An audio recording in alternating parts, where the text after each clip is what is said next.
Pasok ng gangsta sa edad ko 14 years old. Tinagap ko 30 second na soccer, matay blindfold. Halos sumabog ang shoulder, tiklop ko para folder. Hindi naman soldier pero ang war is not over.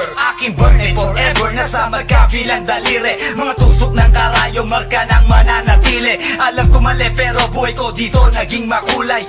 Bala ang alay para sa aming mga kaaway. Ang mawali sa minamahal, ako'y nakahanda na. May tempo ang kalaban ng edad, ihihito na. Pero teka muna, ito ba'y katotohanan? Mabigat na katanungan, ano bang pinaglalaban? Na dahil ba sagang buhay mo'y sa sakripisyo? Kahit alam mo nga hastong nga kulungan ng nicho. Ang peligro at bata sa buhay namin ay likas. Bawat luwang papasak, bala ang katumba. Gusto mo ba na sumama sa aming mundo na madama?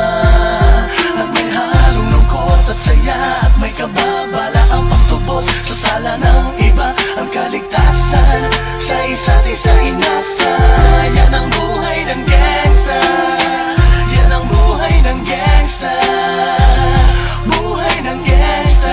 Lagi na lang umiinit ang aking ulo, o para bang gustong pasukin ang lahat ng gulo.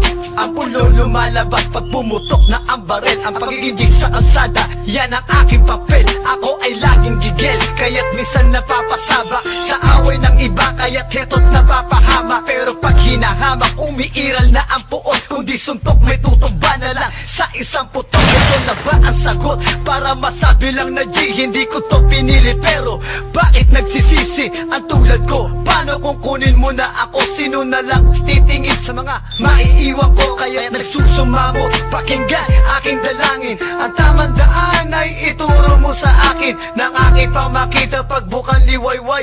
Darating din ang oras, kamay ko nang kumakaway. Gusto mo ba na sumama sa aming mundo na madama?